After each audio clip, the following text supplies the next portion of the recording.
it used to consume me. It used to be all I thought about. I think since I had kids and I became a mother, my focus is on them. I want them to see me for who I am. Like they're my family, my closest family. I want my family to know who I am. I'm aware that it's possible that they might develop stutters themselves, and I want them to know what it is to stutter and that it's okay.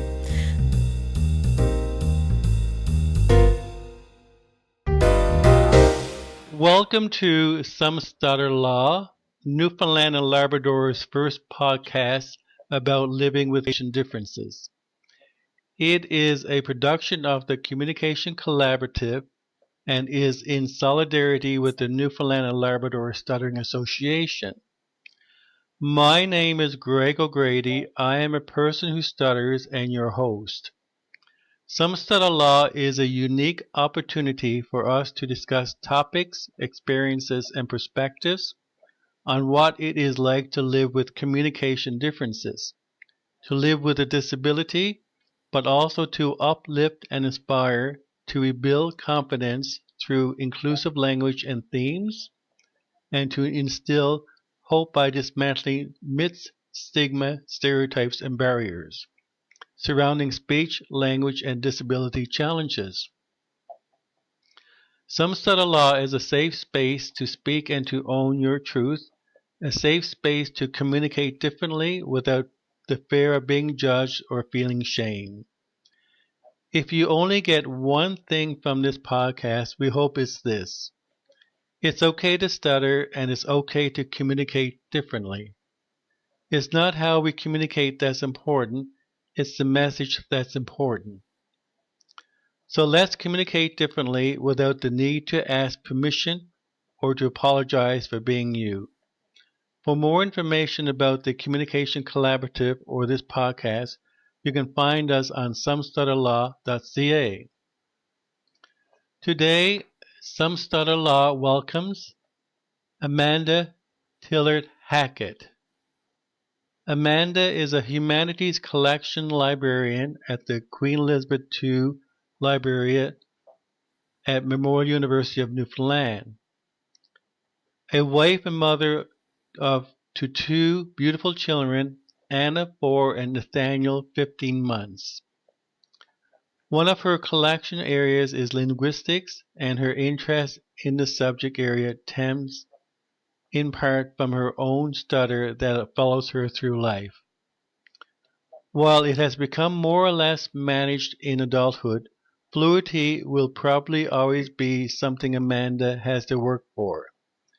And she's only recently became open to the idea of sharing her story and experiences to help normalize stuttering for her children. So welcome, Amanda. Thank you. Good to be here. Amanda, in your bio, the last part is quite powerful. You have only recently became open to the idea of sharing your story and experiences to help normalize stuttering for her children. Would you like to elaborate? Sure. So I guess I should look back to my childhood and just start from there. So basically, my parents told me that I started stuttering uh, in my late sort of toddler years before I started school. Um, So I didn't always stutter, but I started at some point before school. And I remember receiving the message just from the adults in my life, teachers too, that it was something I could help. It was something that you just slow down, take your time,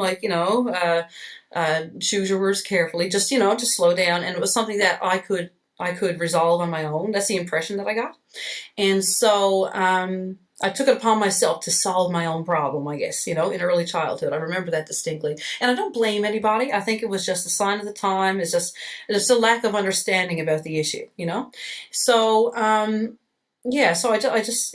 I remember that, and the focus in my childhood being trying to hide it and trying to avoid it. And so, like having grown up with that in the back of my mind as something that I always had to do, it sort of followed me into adulthood. I came up with all kinds of unique and, or maybe not unique, I think we all probably do it, but a lot of ways that I could sort of hide it and work around it rather than trying to fix it, sort of thing, because I knew I couldn't fix it. I saw myself as a failure because I couldn't fix it. So yeah, my focus was to hide it. And it was only in like recent adulthood when I had my own kids, honestly, that I'm like, this is something, if they have this, if they end up developing a stutter as well, they haven't yet. My smallest one is he's only just a little over 1, and my oldest is 4. So far she hasn't stuttered, but if they do, I don't want them to feel ashamed in the way that I did. I don't want them to feel like the onus is on them to try to do something about it, and to know that I'm there. My husband's there. The adults in their lives are there to help them with this and to give them the therapy they need and to support them and all that kind of stuff. So yeah, so yeah, that's my major sort of driver for doing this, for speaking about it finally, Mm, is that they need to see me be confident in myself in order to accept issues that might pop up in their own lives. So in order for them to love themselves, they kind of had to see me lead by example. So that's sort of mm. why I'm doing this, and Well, what I mean by that. thank you Mm. very much for being a guest on Some Stutter Law. This is a huge step for you, Amanda. It really is to actually take the courage to openly Yes. discuss your I've never stuttering. spoken about this publicly. Yeah. Why has it been? Why have you been reluctant to? I know like I think knowing that, or Yeah. feeling that, I should say, that it was up to me to try to do something about it from an early age. It's like that's pretty much where all this starts with me, is that feeling, that impression that I received, that it was up to me to try to fix myself. The fact that I couldn't, I felt like it was on me, like it was almost like a personal failure of mine that I couldn't seem to kick this.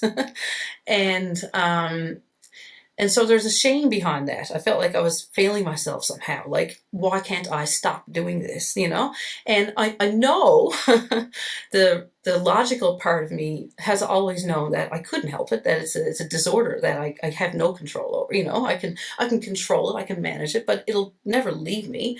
So, but there's a shame behind it that's followed me my whole life, I feel like. And so there's always been that sort of need somewhere in the back of my mind to sort of hide things. Like, if for a long time it was like my largest source of shame, sort of thing, and the very idea of someone actually finding out was was my worst fear. And that sounds so crazy to believe, because why would it be? Like, it's nothing to be ashamed of. I've realized that, but it's still in the back of my mind, because it's not super severe and super noticeable, that I could hide it and for the most part, or avoid it for the most part. So I just I figured, if I can maintain this, then that's what I want to do. I didn't want people to know, and so the shame always followed me.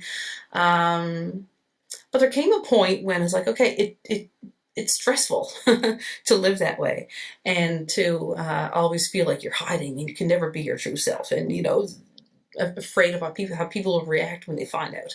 So, like, eventually, like, but it comes up. Obviously it happens, and I stutter, and then I have to explain to people what's going on.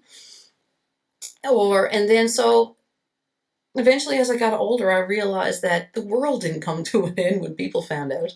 It's not a big deal. Like, I was still treated the same after it happened. People just knew a little bit more about me, and um, it wasn't a big deal. So little by little, it took a long time, but little by little, I'm like, okay, this is not the biggest deal in the world. People can know, and I can be open about this, and yeah, and I can start, just being like, just clear from the get go. Sometimes, like, before presentations, I'll often just say, like, I'm a person who stutters, so if that happens, that's why. um, yeah, that sort of thing. Okay. earlier email, you mentioned that you hid by avoiding difficult words or using synonyms for difficult words where you could not speak the actual words. It was more stressful doing that than actually telling people you stuttered. Do you I still do that, Amanda? Do you still use? Yeah, I 100% do. Like, I think, and it's not even a conscious thing anymore. I've just gotten so used to doing that that it's just a natural way I've learned how to speak. And, you know, it's not about the shame anymore. It's just the way I speak. Um, yeah, and then, I mean, obviously, I think like we all, like, I want to be fluent. I want to be fluid. I want to be able to speak, fluidly, just because it's more comfortable to speak that way. And if I can attain some level of fluidity by doing that, then that's what I still do. And I think it works for me. But if it's not natural, if I don't think of a synonym that works, I mean, I'll just go for it and stutter, and Mm. there you go. uh, yeah, but it's 100% still something I do. It's just, yeah. Do you feel, Amanda, that stuttering is still affecting your quality of life? Oh, for sure. Like, I think it always will. It's a weird thing. I want my life to be comfortable is the thing. So, I mean, I do still avoid certain situations because I don't want to have to deal with situations where I feel uncomfortable. So, for example, I actually made a list of some of the things I've done to avoid. uh, and I'm trying to not do these things anymore. I wrote them down so I wouldn't forget. So, for example, every apartment I've ever rented, every house I've ever bought, I look for places on street names that I can say easily, because I don't want to have to be in the situation where I call Mm. a cab and I can't get the name of my street out, or like I order something for delivery, or and I can't say the name of my street, or just changing my address over the phone, like certain things like that. Like, I feel like it's not the end of the world if I stutter, but at the same time, if my life is more comfortable by living on a street name that I can say, then I'm going to do that. Like, it's just the way I've learned to cope, I suppose. Here's something that I've always done that I really try not to do anymore, but there have been times when I've, say, been eating at a restaurant and I'll order something from the menu that I don't really want. It's not the thing that I absolutely want, but it's the thing that I can say. And so I'll order something when I really want something else. Uh, and I didn't really want this. But yeah, but I try not to do that one anymore, because if I can't say it, if I'm really stuck and I feel like I'm struggling, I'll point to it and the waiter knows what I mean. So there are ways around it. And but yeah, it's still something I do. Another example, I got married 9 years ago, and and a huge thing for me is I can't say these vows. Like, repeating after somebody, um, just like makes me so anxious. The very idea of repeating after somebody and saying somebody else's words, it's important to me and always has been, to choose my own words. If I'm in a situation where I can choose my words, I'm generally all right. If I have to, say, read something out loud that somebody wrote, I get really anxious about that, because I know there are words in there I'm going to find hard. And saying the pre-written vows were, the concept was terrifying to me. So we wrote our own vows. So that was an avoidance thing, but I didn't want to feel anxious on my wedding day. I wanted my wedding day to be a comfortable day, a happy day. I didn't want to have that anxiety building up to the ceremony, um, for example. So I wanted just to be able to deliver my vows smoothly. So we wrote our own and it went perfectly well. Like, so yeah, and I know that's probably not what I should do, but at the same time, to alleviate some anxiety in my own mind, I'd still sometimes avoid, and I still sometimes, yeah, use crutches. Mm. Um, Amanda, on a scale stuttering acceptance, 1 equals not accepting and 10 equals of your stutter. What number would you assign yourself and why? Well, I think I'm still at about a 6 or a 7. I'm at the point where I'm okay about people knowing and that kind of thing. I'm totally fine with people knowing and talking about it now. But I'm not okay with the way it makes me feel when I do. Does that make sense? So I'm still working on that part. I don't like the anxiety that I feel whenever I know it's going to happen. I remember like my earliest sort of feelings of anxiety around this were in school and having to read aloud or in class or having to introduce myself in class sort of thing. So, when the teacher would sort of say, like say your name and go up and down all the rows in the classroom. And I could just remember my heart pounding as it got closer and closer to me and just knowing that it was coming. So those are my earliest feelings of anxiety. And then of course having to read out loud in class. I was always okay with speaking publicly as long as I could choose my own words. And that's such a big thing with me even now. But it's the reading or something that like somebody else's words and having the inability to choose that really really stressed me out and made me anxious and also just having to give direct answers like my name. There's no way around that. There's no synonym. There's no, it's my name. So having to say that. So those are my earliest feelings of anxiety. Yeah, and I just get anxious about a lot of things. And then so that was my experience in school. And when I was about, I guess, 19 or 20 or so, I remember confiding in my parents about how the effect it's had on my life. And because I never really knew, I hid it. I did a really good job at just sort of concealing it. They never knew. And my parents were amazing. And, they would have helped me in any possible way if they had known. But I just never told them what it was doing to me. And so that's when my mother made an appointment with my family doctor, who sent a referral for speech therapy. And so yeah, so I spent some time in speech therapy, and that I learned tools there that really really helped me. The easy breathing kind of tools, and this was like 20 years ago. I don't know if anything's changed now, but at the time, the easy breathing methods and sort of. Uh, like I stutter on the first letter of a word typically, like it's not the middle letters in a word usually, right? So it's like, so running your words together, visualizing your words, that's sort of like just one long word. And so just making it flow that way and like just easing into words using various techniques and stuff like that. That really helped me and alleviated my anxiety in a lot of ways. So I think after I learned those techniques, I became less anxious because I knew I had some tools to work with and some ways that I could manage it better. And so that's why in adulthood, after having some time in speech therapy, I really started to just cool down and just give myself some credit and some peace of mind knowing that I could handle this now. And that's when my stutter really started to improve, I think, after I had those tools. Not just because I had the tools, but because I was easier on myself. Um, and yeah, more forgiving of myself. I put a lot of stress on myself for thinking that I needed to solve my own problem, I think. And so that's when my anxiety started to diminish, but it's still there.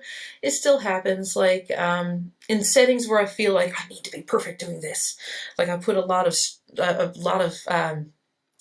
uh, pressure on myself to do things perfectly sometimes in certain situations. Like in my job, for example, if I'm chair of a search committee and I have to introduce candidates for an interview, or I'm at a conference and I need to introduce a speaker and I had to read their bio, I get really, really anxious about that even now. And I think some of my colleagues would be surprised to learn that I take those bios and I practice them to death Mm-hmm. beforehand to make and I write them up. I mark them up using all the techniques I learned in speech therapy with the backslashes and the stress and non-stress symbols and just, And I practice them on, yeah, and so I can deliver them perfectly. It wouldn't be the end of the world if I didn't deliver them perfectly. And for some reason in my mind, I get really, really anxious, and I put a lot of pressure on myself to not stutter in those situations. So I think that's where my anxiety pops up usually now. And just the formal sort of situations. Informally, it's not so bad. Mm. Hmm. You just mentioned, Amanda, that you use some symbols you learned from speech therapy about certain Yeah. vowels or fricatives. Would you elaborate a little bit on that? Because I believe President Joseph Biden does the same thing. Do you want to elaborate a little bit Okay. more about that? Yeah, I could try. I don't know if anyone's seen the King's Speech, Well, I've that seen it movie. four He times. does that. Yeah, exactly, right. I think we've all watched those. But like the way he marks up his speech, right? And I've seen his actual speech because just just researching the whole situation with King George, and the way he marks up his speech, I'm like, that's what I do. And so it's uh, like the backslashes that you add between uh, oh my goodness, between the words that that you're gonna have trouble with, and just where you should stop, where you should breathe. It's kind of hard to describe, but Mm-hmm. Mm-hmm. yeah, yeah, yeah. There are Okay. words that are, yeah. So Amanda, do you feel that you still mask your stuttering, or is it becoming less and less? You're becoming more of an open, honest person about stuttering? For sure, because I know that I can't always mask it. I'm human, it's going to happen. And uh, when it does, I just tell people why. And my husband tells me, it's like, people know, right? Like, it's not a big deal. My husband keeps telling me it's not a big deal. I mean, if anyone knows you, they know you stutter. In your mind, you think you hide it really well, and you do hide it really well, but you don't have to, and it's going to come up, and it's okay. So he tries to convince me that it's fine. Like, more people know than you think know, but they just don't see it as such a big deal like you do. And it's true. I'm Mm. starting to realize that. Like, I tell people, and that they know it's not a surprise to them because they've heard me stutter. Um, yeah, so I try not to mask it because deep down I know that, okay. I mean, it's who I am. It's the way I speak, and I'm going to stutter sometimes. And yeah. So do you feel, Amanda, then it's okay to stutter? Of course. Oh no. Yeah, 100% it's okay to stutter. My own holdups are just my own holdups, and I know there's no real reasoning for it. I know that there's no need for any of us to feel shame. I know that it's perfectly natural, and it's just the way we speak, and it's nothing to be ashamed of, and it's okay to stutter. But in certain situations, like I said, I put pressure on myself to just not stutter, and I shouldn't. I Mm-hmm. should just be comfortable. I know I should just be comfortable with being me in every situation, and I think I will get there. Um, Mm. it's going to take some time. It's a slow process for me. Do do you Yeah. feel that people who stutter are our own worst bullies, our own worst enemies? Yeah, I think so. Like, if I don't know what other people, I haven't really had the opportunity to speak with a lot of other people like me who have the same issues. But if they're anything like me, I'm definitely my own worst enemy. I have no real, and I'm aware that I have no real reason to be as hard on myself as I am. It's a much bigger deal to me than it is to anybody else in my life, and yeah, it's just I feel like I'm a perfectionist in a lot of ways, and the fact that this was one thing I cannot perfect, my speech, and I'll never be able to perfect, and it's just yeah, it's one of those things that it gets to me, but it's okay. I know it's okay, and I think I will get there, and I just need to accept that, you know. You know, It's hard. being a guest on some sort of law this morning, do you feel it has helped you more to disclose and talk about your stuttering? Because I as think I mentioned so. earlier, this is a huge step for you. It is. It is. I've been very closed off in this way, and I've never spoken about it publicly. This is as publicly as I've ever spoken about this, and yeah, I did it for two reasons. So I decided to do this for two reasons: for myself, and for also for my children, for listeners. I'm like, okay, this is enough. Enough is enough. I need to start talking about this. I need to just be open about this, get it out there, and so I did it for me, but I also did it for yeah, just my kids and just society because there are a lot of misconceptions around it, and a lot of people who still feel that it's something we can help and something that we can stop doing. It's about nervousness. It's about because you look at the way stuttering is portrayed in popular culture and movies and film, and it's just they're nervous individuals. No, it has nothing to do with that. This is like it's a recognized neurological disorder, and we all know this. And so it needs to be normalized. It needs to be talked about more, and there needs to be some understanding, a deeper understanding around this. And so the more we talk about it, the more we put it out there and share our experiences, uh, yeah, the better it is. So yeah, I feel like by doing this, I'm sort of doing my part in a way that I've never really done before. And yeah, it's helped me, I think, for sure. Great to Because I'm hear. sure Great to people will hear. see this. Obviously, it'll be unavoidable. And there you Okay. go. I won't have to Yeah. explain myself anymore. I'll send the link to the video. Definitely, Amanda. You see, my feeling is that the more that we share our own in individual stories, the more that we not only help ourselves, but also support and help others as well. That people who stutter, Yeah, for sure. because through listening to other people who stutter, we learn. It's amazing how much that I learn. I learned about myself by listening to others. Yeah, We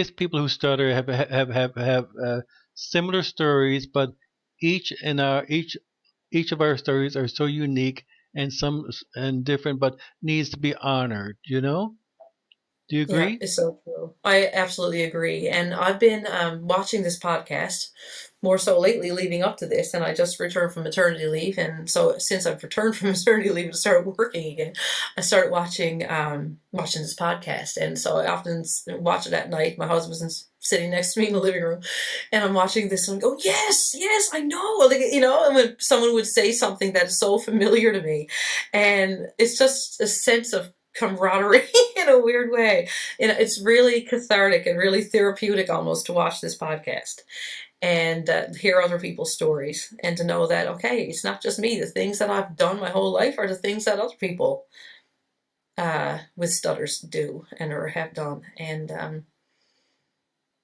yeah, Uh, it's a wonderful thing. And I'm happy to be a part well, of it. that's great to hear, Amanda. Amanda, do you feel that people who stutter need to be gentle with ourselves? We need to learn how to take care of ourselves. Now, you as a person who stutters, you're a busy person with a young family. How do you take care of yourself? I really try to be more accepting of myself and gentler on myself. And it's like, it's not, I remind myself that this is minor in the grand scheme of things. I'm a healthy person. It's just, my mother always tells me, she's like, everyone has something. This is not a huge deal. Like in my mind, it's a huge deal. But ultimately, I know it's not. It's something I need to accept. And I have, I think, not fully, but I'm getting there. And yeah, just think about how much I don't hate to say how much worse it could be. I don't like thinking that way. It's just because everyone's issues are bad to them and legitimately so. But um, yeah, I just try to be easier on myself and just think about it as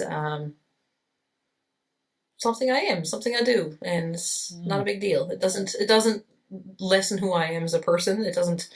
I'm still a great mother. I'm still whatever. I'm just I'm just someone who stutters, and oh well. Yeah. You mentioned earlier that earlier in life you felt shame about stuttering. Yeah. Do you Yeah. still feel it, or is the intensity lessening? No, it's definitely decreased for sure. I felt such an immense amount of shame I can't even describe. Like, and I know even at the time I knew I didn't need to, but because I think so early, all the adults in my life that I looked up to um, sort of implanted the impression that it was my job to fix this. That if I just slowed down, took my time, and relaxed. So I thought it was a problem that I had that was like, that it was in me to do something about, and I couldn't. So it was shame because I felt like a failure for not being able to stop it, to stop stuttering. So that's where the shame came from. As I got older, I realized that that was ridiculous. It was never um, my fault. Never something I could control on my own, or I hope to actually get rid of on my own. But something to be managed. And as I grew and I realized that, then no, the shame disappeared. But it was such a huge part of me growing up that it was hard to sort of get rid of. But it's pretty much gone now. The shame is gone. I'm not ashamed anymore. I'm just not, as I say that, I'm not ashamed anymore. But at the same time, I do. There are situations where I want to be fluid, and that might have some element of shame, but it's not intentional. It's not a conscious thing. But Mm. yeah, What? Okay, let's talk about it's the F complicated. word. Okay, you just brought it up. What's your Yeah. definition of the F word? Fluency. What's your definition of Yeah. fluency? Okay, so fluency, I accept it as a term used in this context in a sense because fluency is something that I think every stutterer sort of wants to achieve. It wants to be able to, like, I envy people sometimes who can just open their mouth and speak and not have to think about what they say, and just it just flows out effortlessly. And who doesn't want that sometimes in their lives, because stuttering, it's hard on your muscles, it's hard on your neck. I mean, when you get stuck on a word, it's a physically straining. It does a lot to your body that non-stutterers don't really seem to realize, not just psychologically but physically. So fluency is something that, like, okay, I want this more than anything, and this is a feeling I had for my whole life. At the same time, fluency, when I think about the word, is means in my mind like competence or knowledge in an area or language, and that's not, and so that doesn't apply to us. It's not that we're not competent in the way we speak. It's not that we're not knowledgeable. It's that we just have a, a speech disorder that prevents us. It's not a knowledge thing. We're perfectly intelligent people. So I prefer the word fluidity, which means more like a flow of speech to me. It's the way speech flows. It's not rooted in our knowledge of or competency. So I prefer to use the word fluidity as, yeah, that's my preferred F word. I see. Um, I see what you're saying, Amanda. Do you feel then that Yeah. people who stutter put a lot of emphasis on fluency? I remember myself when I started speech therapy, I wanted my number one goal was to be fluent. And if I was fluent, all my problems as a stutterer would go away. But I've gotten older, my my lens looking at stuttering now has changed in fluency. I prefer the word management of my stuttering. How can I manage my stuttering with the help of Yeah. speech therapy, or as you mentioned, you have your own ways to try to manage your stuttering. outside of speech therapy. So, do you think management is a better goal? Yeah. Oh, for sure. Yeah. No, absolutely. Yeah, there are things we could do to manage it, to make it easier for ourselves, to make, just because we don't want speech to be difficult. We want to be able to express what's on our minds. Everyone does. So just, yeah, we can hope to manage it. I mean, it's something, there's no cure. Um, so complete fluidity, I guess, isn't always going to be attainable, and that's something that we all need to sort of accept. But yeah, management. If we can manage it, if we have tools to help us get our thoughts out, then that's I think that should be the ultimate goal. Because otherwise, we're putting too much pressure on ourselves. Mm, You know, we yeah, I don't think we'll ever get rid of it. Management no. is yeah, probably the better goal. Well, when I retired in 2017 and moved back home to Newfoundland, you see, I was looking for supports, like a group support for people who stutter, and I was surprised, Amanda, to realize that there was very little understanding and or attention paid to stuttering in our Mm-hmm. province. And I'm It's becoming true. more and more aware that there's even less attention and understanding paid to the mental health area of stuttering. What are your thoughts? Yeah, yeah, for sure. I've never, I've never gone to see anyone about that element of it. I've been to speech therapy, but I've never spoken to a therapist. Maybe I should. I don't know about how it's affected me, my mental health, and but yeah, I think, just knowing people intimately who have their own mental health issues and how hard it is to get help in that area in this province is horrible. It's just very Hmm. disheartening, and yeah, it. So I'm sure that I think the mental health care system is deficient in a lot of ways, and this is one of them. um, Out of the, just the lack of understanding around this particular speech Hmm. disorder. Yeah, I can't imagine how Hmm. hard it would be to find someone to talk to who would understand exactly what it is that it does to you mentally, Hmm. Yeah. which Well, is you why know. being part of a community. Sorry, I think we overlapped there, which is why Oh, being a part of a community of people who understand where you're coming from, I think, is where um, we'll probably get the most, um, like a the best understanding of what it is we're going through. hmm. Hmm. See, Yeah, when I think of mental health, I think about the stuttering iceberg analogy. Now, you've heard of the iceberg analogy, haven't you? yeah, I think so. Yeah. Well, you see, when people ask us to describe stuttering, you see, the stuttering iceberg analogy was developed by Joseph Sheen in the early 70s or late 60s, 70s, and we use the Mm-hmm. iceberg analogy to describe stuttering, which means that uh, 10% of the stutter, the which is the actual physical component of stuttering, the blocks, the repetitions, and the secondary characteristics, is above the waterline, the Mm. 10%. Right. Iceberg is the Yes, right, 90% right. of the ice of the below the surface is the 90% of the iceberg, which is the feelings that the listeners do not see, but we feel: shame, feelings of Mm-hmm. isolation, lack of confidence, depression, uh, low self worth. This is the emotional component, and I feel this is where that we as people stutter Mm. not only struggle with the physical component, but also with the below the surface, the emotional component.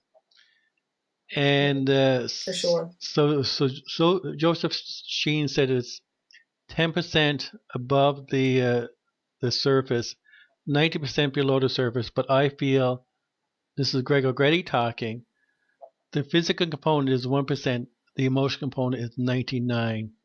And I think this is where that we as Yeah. people stutter are challenged. For What sure. are your thoughts?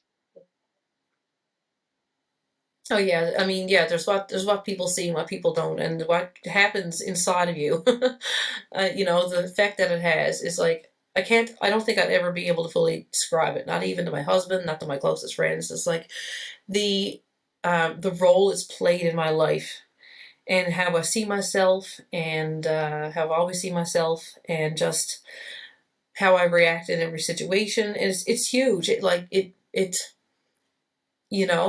you let it, it sort of controls everything. And it's yeah, yeah, it's something that you internalize, and it's something that you focus on way too much. It's something that affects the way you feel about yourself, and yeah, that's the stuff people can't see. Mm-hmm. Mm-hmm. And even like those early childhood experiences never leave you. It's your foundation as a person, and it and I feel like I internalized a lot of the messages I received back then, and even into adulthood I've carried it with me, like the bullying, um like all that kind of stuff. Like it's hard to get past that, and all of that sort of lies beneath the surface. That's the stuff people can't see. Mm-hmm. Now, Yeah.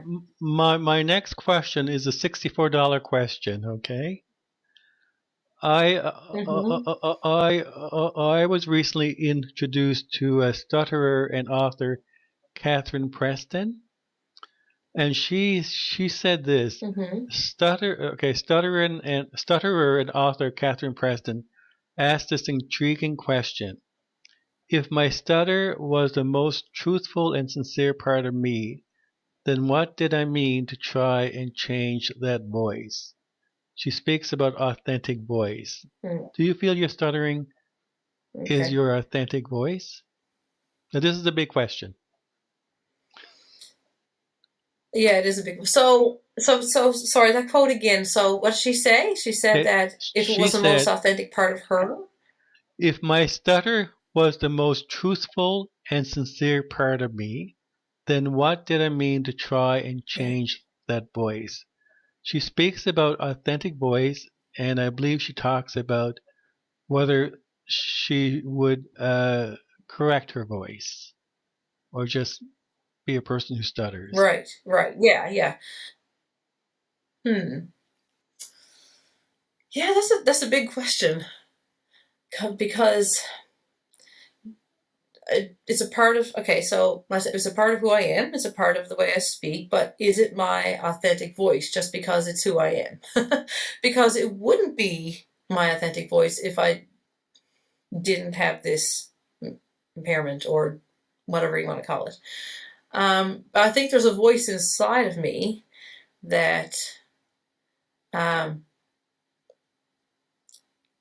that I can't always express because of my stutter. And I think I always saw the voice I wanted as my authentic voice in a weird way. Like the speech I always wanted to have is what my authentic voice would be, but and the stutter is something that sort of prevented me from um, having my authentic voice. Maybe that's where I've tripped myself up over the years. Maybe if I accepted it more and didn't see my stutter as like something that like a wrench thrown into all my plans, that maybe I'd feel the same way. But yeah, it's a big question. Hmm. You Like, know, what's our authentic voice? Yeah, is it the voice that includes a stutter, or the voice that you want to have if you didn't have one? Yeah, yeah. You I had to know, think on that one. yeah. You see, this is I've been Yeah, trying to rack my head around that. This is well authentic voice, and what do I mean by yeah, yeah. authentic voice? My thinking is that you see, stuttering is the only voice that I've known since childhood. And so, if that's the only voice that I've Yeah. known since childhood, and also I'm from a family that had it runs in the family stuttering, then okay, and so it's Hmm. genetics. It may be my authentic voice, but whether or not stuttering is stuttering and call it by another name, it still is this we're all Yeah. challenged with stuttering, you know? Yeah. Yeah. That is true. And you know and we you know See. we need to respect how each of us tries have been addressing and tries to address our own stuttering, maybe through That's true. maybe through our own way of managing our stuttering, maybe through speech therapy, or just to completely accept it and be open about it, you know? Because I've also met some Yeah. really what people consider themselves as confident people who stutter, that just stutter, and that's quite admirable. What are your thoughts, Amanda? Yeah.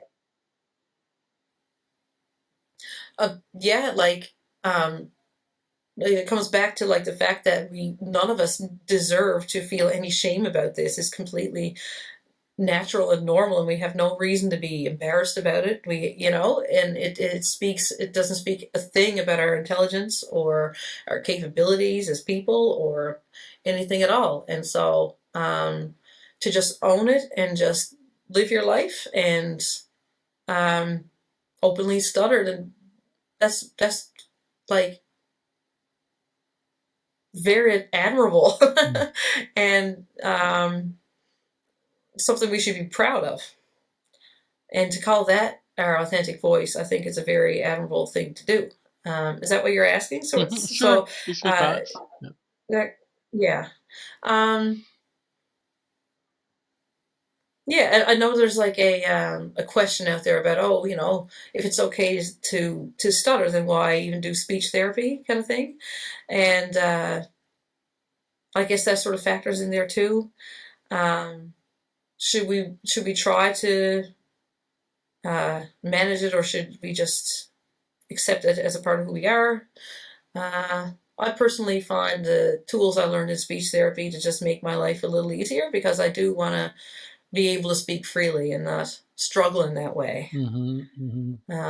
where possible. And yeah, but yeah, I don't know. I get, yeah. So I mean, we all have different experiences. We all have the same issue, but there are degrees, and it's situational for some people. But we all have, different experiences and different ways we've internalized it, and different ways that's affected us. Hmm. Hmm. We're all on our own sort of road, even though we're, the same in a lot of ways. And so I guess we all need to define for ourselves what our authentic voice is. In my head, in my mind, it's almost like my authentic voice is the thoughts in my head that I can write down that I'm not always able to express verbally. Like my authentic voice is almost like the voice that's trapped in there sometimes, that won't come out the way I want it to. Hmm. You know what I mean? Hmm. But that's the way it's always been for me, uh, and I think that's why I've been so hard on myself. Uh, yeah, but, Hmm. um, on the other hand, like, I'm accepting it more, and I know that it's fine, and, so I guess my authentic voice is whatever I'm able to say, whatever comes out of my mouth, Hmm. Hmm. Hmm. and however I'm able to express myself, and, that's fine too. I guess it is a big question. I'm sorry I seem to be all over the place about Oh it, but, no, no. I mean, it is a challenging question, and to be honest with you, Amanda, I've never thought mm, about my stuttering to be an authentic voice. You know what I mean? And it's yeah, interesting yeah, because yeah, I mean, there are different. I mean, there are so many theories about the causes of stuttering. Genetics is one of them, and mm, so as I mentioned, mm, I'm from a family of people who stutter. I have four brothers that stutter. My father stuttered. So there's evidence for genetics mhm. there, and it's a voice that Yeah, that I've known from childhood, and in this, I guess, mm, context, I could consider that my authentic voice. And whereas if you look at for the other sure. types Yeah, of stuttering, like through injuries, things like that, I wouldn't yeah, consider that an authentic voice as a result of a stroke or an injury. But when all is said and done, Yes. Yeah. yeah, stuttering is stuttering, and we have to try to reach some degree of acceptance and to try to manage our stuttering as best we can, and that's for speech therapy as well. I mean, I'm a strong supporter of speech therapy because I used to have a severe stutter, and thanks to the support from the Speech and Stuttering Institute in Toronto, that has helped me to manage Yeah. my stuttering. And whether I call it an authentic stuttering, authentic voice, has helped me to manage it, and that goes a long way. And we know a lot of people that It stutter does. that manage our stuttering in their own ways, like you shared earlier. And we also know people. I know people who are confident stutterers. So Mm, whatever we find to work towards some acceptance. for sure. Yeah. Yeah. Yeah. And it's strange. Like it doesn't run in my family. Not that I know of. I don't know of a single other family member uh, with this issue. But then again, there might be, and they just hidden it in the way that I have, because I'm Mhm. sure that I have family who'd be surprised to know this. Yeah. Right. Okay. So it's hard to say. Yeah. So I guess there's an isolation there, feeling like your family can't even sort of uh, you know, sort of empathize in the same way. Yeah. Yeah. Hmm. I think in your situation, I think I might actually, I can absolutely see where you're coming from. Yeah. Mm. So Amanda, Yeah. before we close now, on behalf of some sort of law, thank you very much for being a guest, and I really applaud you for taking this huge step to be a guest and to share your story about a person who stutters, and this is similar similar to you coming out publicly as a person who stutter.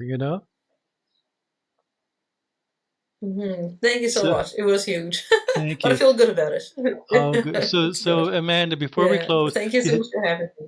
do you have any advice for our listening audience about stuttering? Any last words? Stutterers or non-stutterers or just everybody? Um, just last messages. I guess if you know someone who stutters, or if you're a non-stutterer and you just learn that someone that you know is going through this, just try to be understanding and just be there for them. Um, let them finish their thoughts. It's a big thing. I know that a lot of well-meaning people will finish your words and finish your sentences for you, but just trust me, maintain eye contact, and let that person do what they need to do to just ease into that word and get it out. And they feel much better about themselves when you do that. So that's a message. This is something I just want everyone to just do, because when you're stuck on a word and you look at someone and they're looking away and they're uncomfortable and they eventually finish it for you, you just feel so low. And I know that's not the intent, but it's sort of how I feel. So if everyone knew that, that would be wonderful. If you are someone who stutters, just be open about it, because it really is therapeutic to just talk about it. And there's no need to be ashamed. There's no need to hide it anyway or feel like you need to. Find a good support system. Uh, Take comfort in the support that you get. Mm, And just accept yourself and know that it's not your fault and mm, it's nothing to be ashamed of. mm. It's Okay, Amanda. So thank you so very much, and we some subtle I will have you back again as a guest. oh, perfect. Thank you so much. It's been good. Thanks You're for welcome.